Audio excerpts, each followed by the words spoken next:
Captain cine creations தயாரிப்பாளர் L K Sudhish சார்பாக இந்த இடத்துல ஒரு செய்தி அவருக்காக சொல்ல விரும்புகிறேன்.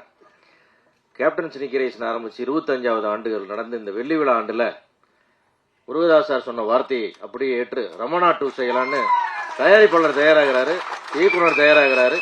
இந்த இடத்துல இதை அறிவிக்கலாம் என்று உங்களுடைய சம்பவத்தோடு தெரிவிச்சுக்கிறோம் சார். தேங்க்யூ. இந்த படைத்தலைவன் இன்னொரு வெற்றியை அறிமுகப்படுத்தும் போது ரொம்ப சந்தோஷமா இருக்கு. Thank you Murugadoss sir. எப்போதும் வெற்றி பெற வைத்திடுவார். திரைத்துறையினரே கருணையோடு வாய்ப்பு கொடுங்கள். கோயம்பேட்டில் கண்ணுறங்கும் கோடிக்கணக்கான அன்பு உள்ளங்களின் தலைவன் இந்த படைத்தலைவனை உங்களுக்கு பரிசாக கொடுத்திருக்கிறார். எதிர்கால திரையுலகம் கொண்டாட காத்திருக்கும் நம்ம வீட்டு பிள்ளை சண்முக பாண்டியன் அவர்களை இப்போது பேச அழைக்கிறோம்.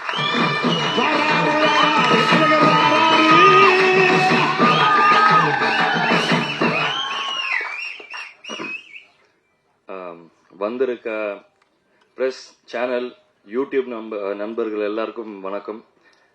கட்சிக்காரங்க எல்லாருக்கும் வணக்கம்.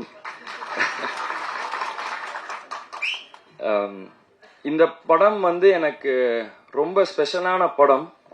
எனக்கு ரொம்ப க்ளோஸான படம். ஏன்னா அப்பா இருக்கும் போது அப்பா கதை கேட்டு ஓகே பண்ண படம் இது. அதே மாதிரி அப்பாவோட பிறந்த நாள் அன்னைக்கு இந்த படத்தோட ஃபர்ஸ்ட் கிளிம்ஸ் ரிலீஸ் பண்றோம். அப்பா இருக்கும் போதே நீங்க ட்ரெய்லர்ல பார்த்த அந்த 2 ஃபைட் சீக்வன்ஸையும் அப்பா ஃபுல்லா பார்த்திருக்காரு. அப்பா நல்லா வந்திருக்குன்னு அவர் வாயால சொன்னாரு. அதனால எனக்கு இது ரொம்ப க்ளோஸ் டு மை ஹார்ட்.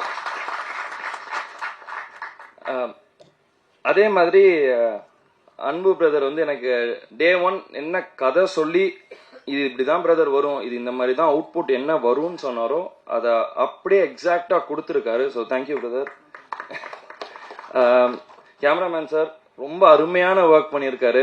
எனக்கு இந்த செட்ல ஒரு ஒரு பயமோ இல்ல நான் பண்றது சரியோ தப்போ இல்ல யாரோ ஏதோ தப்பா பேசிடுவாங்களோன்னு எனக்கு எந்த ஒரு கில்ட் ஃபீலோ ஒரு தப்பான ஃபீலோ கேமராமேன் சைடா இருக்கட்டும் இல்ல டைரக்ஷன் சைடா இருக்கட்டும் எங்கேயுமே எனக்கு கொடுக்கல. ரொம்ப கம்ஃபர்டபுளா என்னை வச்சு அவ்வளோ அருமையா என்கிட்ட இருந்து வேலை வாங்கியிருக்காங்க. யானை என்னோட படத்துல என்னோட நண்பன் மணியன்.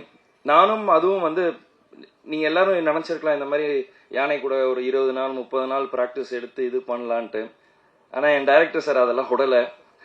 ஃபர்ஸ்ட் டே பூஜை நடந்து முடிஞ்ச 2வது நாள் பிரதர் இன்னைக்கு உங்களுக்கு ஃபைட் சீன். நானும் சரி ஓகே ஃபைட்டு தானே போய் பார்த்தா 5 யானையை நிக்க வச்சிருக்காரு.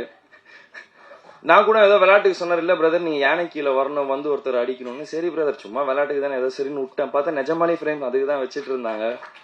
ஸோ அங்க நான் யானை கிட்ட நான் பழக ஆரம்பிச்சேன். அதுதான் எனக்கு டே 1. அப்பதான் நானும் ஃபர்ஸ்ட் டைம் யானையை பாக்குறேன். அங்கதான் பழக ஆரம்பிச்சேன். அப்ப எனக்கு அப்பா சொன்னது ஒன்று ரொம்ப நல்ல ஞாபகம் வந்துச்சு. அப்பா கள்ளழகர்ல யானை கூட இருக்கும்போது அவர் தான் டெய்லி சாப்பாடு ஊட்டி விடுவாரு. அப்பா அது கூட ஃபுட்பால் விளையாடுவாருன்னு சொன்னாரு. சரி நம்மளும் பண்ணி பார்ப்போம்ட்டு அதுக்கு ஸ்வீட்டு பழம் டெய்லி அதுக்கு சாப்பாடு ஊட்டி விட ஆரம்பிச்சேன். அப்பா சொல்லுவார் என்கிட்ட, இந்த மாதிரி யானை ரொம்ப பாசமானது, நீ அதை விட்டு உன்கிட்ட ஒன்ஸ் அட்டாச் ஆயிருச்சுன்னா அதை நீ விட்டு பிரிஞ்சா ரொம்ப கஷ்டப்படும் அது அப்படின்னாரு. நான் அது அப்போ எனக்கு தெரியாது. இங்க நான் ஒரு யானையோட நடிக்கும் போது தான் அது எனக்கு தெரிஞ்சது. ஃபர்ஸ்ட் ஷெட்யூல் முடிச்சுட்டு போகும்போது யானை 2 நாள் சிக்காச்சு. நாங்க திருப்பி அடுத்த ஷெட்யூல் வரும்போது அதுக்கு என்ன ஞாபகம் இருக்குமோ இருக்காதோன்னு எனக்கு ஒரு டவுட் இருந்தது. ஆனா அது என்ன பார்த்தோன்னே ஓடி என்கிட்ட நின்று டான்ஸ் ஆட ஆரம்பிச்சது. அந்த பாண்ட் எனக்கும் அந்த யானைக்கும் ரொம்ப நல்லா கிரியேட் ஆச்சு. முருகதாஸ் சார் சொன்னாரு, எங்கேயோ படிச்சேன் அப்பா இந்த மாதிரி முடிஞ்சா யானையை வாங்கிட்டு வரலான்னு சொன்னாருன்ட்டு. அதே தான் நானும் என் டைரக்டர்கிட்ட கேட்டேன், தமிழ்நாட்டில் அலோவ் பண்ணாங்கன்னா சொல்லுங்க, நான் மணியனை கையோட கூட்டிட்டு போறேன் அப்படின்னு. நீங்க படத்துல பார்த்தா தெரியும், எனக்கும் அந்த யானைக்கும் உள்ள பாண்ட் ரொம்ப உண்மையா க்ளோஸா இருக்கும். படைத்தலைவன் நீங்க மற்ற எந்த படத்தோடையும் நீங்க கம்பேர் பண்ண முடியாது. கும்கி கூடயோ மற்ற எந்த படத்தோடையும் கம்பேர் பண்ண முடியாது. இது கம்ப்ளீட்டா ஒரு டிஃப்ரெண்டான கதை. ஒரு யானைக்கும் ஒரு அதோட ஃப்ரெண்டுக்கும் இருக்கிற கதை. இது நீங்க எல்லாருமே எப்படி நீங்க ரிலேட் பண்ண முடியும்னா, உங்க எல்லாருக்கு வீட்லயும் ஒரு நாய்க்குட்டி இருக்கலாம், ஒரு பூனை இருக்கலாம். அதுக்கு ஒரு பிரச்சனைனா நீங்க எப்படி ஃபீல் பண்ணுவீங்க, அதே தான் எனக்கு ஏன் யானை இந்த படத்துல. ஸோ இது எல்லாருக்குமே நல்லா ரிலேட் ஆகும். எல்லாரும் என்ன இந்த மாதிரி அப்பாவை பார்த்த மாதிரி இருக்குன்றாங்க. எனக்கு அது தெரியல. நான் முடிஞ்ச அளவுக்கு என்னோட பெஸ்ட் இந்த படத்துல கொடுத்துருக்கேன். இன்னும் பெட்டரா பண்ணிட்டே வருவேன், இன்னும் பெட்டர் ஆயிட்டே வருவேன் கண்டிப்பாக. அதே மாதிரி சசிகுமார் சார் தான் சொன்னாரு நான் அவர் இதுல தான் ஃபர்ஸ்ட் பண்ணேன்ட்டு.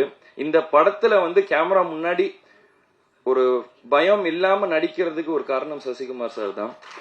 ஏன்னா நான் ஒரு 10 வருஷம் கழிச்சு நான் திருப்பி ஒரு கேமரா முன்னாடி வந்து நிக்கிறேன், ஒரு படம் பண்றேன் அப்படின்னும் போது யாரா இருந்தாலும் ஒரு கேமரா முன்னாடி அத்தனை பேர் முன்னாடி நடிக்கணும்ன்றது அப்போ வந்து ஒரு பயம் இருக்கும். அது எனக்கு கம்ப்ளீட்டா எதுவுமே இல்லாம அன்னைக்கு ஒரு 4 நாள் ஷூட் எடுத்தாரு. அவர் கொடுத்த கான்பிடென்ட்னாலதான் எனக்கு இந்த படம் நல்லா ஃப்ரீயா பண்ண முடிஞ்சது. அதனாலதான் எனக்கு பொன்ராம் சாரோட படமும் ஒரு இது இல்லாம பண்ண முடிஞ்சது. அதே மாதிரி பொன்ராம் சாரோட படத்துலயும் நான் இப்ப ஒர்க் பண்ணிட்டு இருக்கிறது வந்து அவரையும் என்ன ரொம்ப நல்லா கம்ஃபர்டபுளா வச்சுக்கிட்டாரு.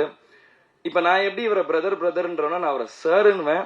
ஆனா அங்கேயும் நாங்க வந்து இப்ப அவர் வருத்தப்படாத வாலிபர் சங்கம் எப்படி எடுத்தாரோ அதை சொல்லிட்டு இருந்தாரு. இந்த மாதிரி நாங்க எல்லாம் ஒன்னா உட்காந்து தான் பேசி காமெடி கிரியேட் பண்ணுவோம், நாங்க அப்படிதான் நாங்க இது பண்ணுவோம், நீங்களும் பழகிருவீங்க அப்படின்னாரு.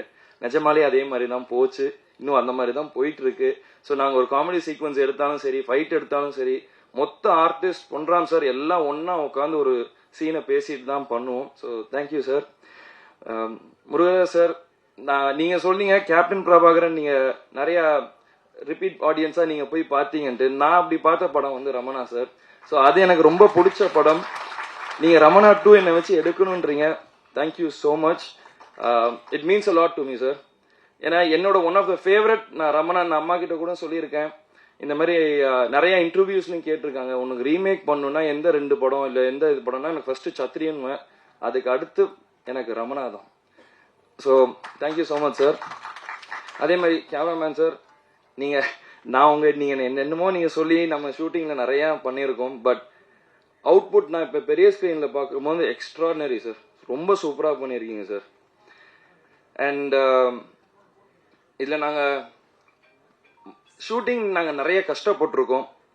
எப்படின்னா இந்த ரெயின் சீக்வன்ஸ் ஃபைட் பாத்தீங்க இல்லையா, அது நாங்க ஃபர்ஸ்ட் நீங்க ரெயின் இருக்காது, நாங்க ஷூட்டிங் ஆரம்பிச்சோம், ஃபைட் சீக்வன்ஸ் செட் பண்ணிட்டாங்க, திடீர்னு மழை பெஞ்சது, ஷூட்டிங் கேன்சல் பண்ணிட்டு எல்லாம் கிளம்பிட்டோம். டெய்லி ஒரு கிட்டத்தட்ட ஒரு 5 நாள் இருக்குமா, 5-6 நாள் டெய்லி காலையில 5 மணிக்கு நானும் டைரக்டரும் வெளியே ஸ்கிரீனை திறந்து எட்டி பார்த்துக்கிட்டே இருப்போம், மழை பெய்யுமா பெய்யாதான்ட்டு. ஸோ ஷூட்டிங் ஸ்பாட்டுக்கு போனதுக்கு அப்புறம் தான் தெரியும். நான் கேட்டேன் டைரக்டர்கிட்ட, இதை பேசாம ரெயின் எஃபெக்டா மாத்திரலாமான்ட்டு. அவர் என்னைக்கு ரெயின் எஃபெக்டா மாத்தினாரோ அன்னில இருந்து மழை பெய்யறது நின்றுச்சு. சோ அந்த மாதிரி நிறைய சேலஞ்சஸ் நிறைய இது இந்த படத்துல இருந்துச்சு. அதையும் மீறி இந்த படம் நல்லா முடிச்சு ஒரு ஃபைனல் ஸ்டேஜஸ்க்கு வந்தாச்சு. இப்போ நம்ம இங்க ஆடியோ லான்ச்சுக்கு வந்துச்சு, 23ஆம் தேதி படம் வருது. இதுலயும் நிறைய பிரச்சனை இருந்தது, நிறைய தடை இருந்தது. இந்த படம் எனக்கும் சரி அன்புக்கும் சரி ஒரு பெரிய லெசன். இந்த மாதிரி எவ்வளவு பிரச்சனை இருக்கு, வெறும் சினிமா எடுக்கிறது வந்து இது ஈஸி, அதை எப்படி வெளியே நம்ம மக்களுக்கு சேர்க்கிறோம்ன்றது அடுத்த ஒரு பெரிய ஒரு இது இருக்கு. அதுல என்னெல்லாம் பண்ணணும் பண்ணக்கூடாதுன்றது ஒரு பெரிய லெசன் 2 பேரும் கத்துக்கிட்டோம். இப்போ ஆடியோ லான்ச்சுக்கு வந்தாச்சு. 23 நாங்க தியேட்டருக்கு வருவோம். நீங்க மக்கள், பிரஸ், மீடியா, கட்சிக்காரங்க எல்லாரும் சேர்ந்து சப்போர்ட் பண்ணணும்.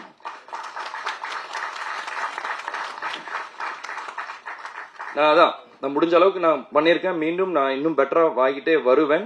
நீங்க எல்லாரும் தியேட்டருக்கு போய் இந்த படத்தை சப்போர்ட் பண்ணுங்க. உங்க எல்லாருக்கும் கண்டிப்பா இந்த படம் பிடிக்கும். இது ஒரு ஃபேமிலி என்டர்டெய்னரா இருக்கும். சோ நன்றி, வணக்கம். சாரி, அதே மாதிரி அண்ணன் சொன்ன மாதிரி எனக்கு ஒரு பெரிய பாக்கியம். என்னோட ஃபர்ஸ்ட் படத்துல வந்து கார்த்திக் ராஜா சாரோட ஒர்க் பண்ணேன். அதுக்கப்புறம் Ilaiyaraaja sir, next Yuvan Shankar Raja sir. So ராஜா சார்ல இருக்க எல்லா நான் இதை சின்ன வயசுல இருக்கும்போது நினைச்சிருக்கேன். ஏன்னா அப்பா சொல்லுவாரு நாங்க ரொம்ப க்ளோஸ். இது எல்லாம் நான் ஃபர்ஸ்ட் படம் பண்ணும் போது கார்த்திக் ராஜா சாரோட பண்ணும் போது என்னோட ஃபர்ஸ்ட் தாட்டே இதுவா தான் இருந்துச்சு. என்னைக்காச்சும் ஒரு நாள் இளையராஜா சார் கூட ஒர்க் பண்ண முடியுமா, இல்லாட்டி யுவன் சங்கர் ராஜா சார் கூட ஒர்க் பண்ண முடியுமான்னு தான் நான் நினைச்சேன். நினைச்சபடியே எனக்கு வந்து இது அமைஞ்சிருக்கு.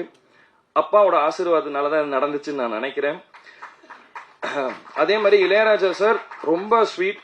நான் எத்தனை வாட்டி நாங்க அங்க போய் நாங்க சாங்ஸ் நாங்க பார்த்தாலும், ரீ ரெக்கார்டிங் ஆடியோ உட்கார்ந்தாலும் அவர் அன்புக்கு ஏற்ற மாதிரி அவர் அதுக்கு ஏற்ற மாதிரி கரெக்டா கொடுத்தாரு. நானும் இது வரைக்கும் 2-3 வாட்டி பார்த்திருக்கேன், பேசியிருக்கேன்.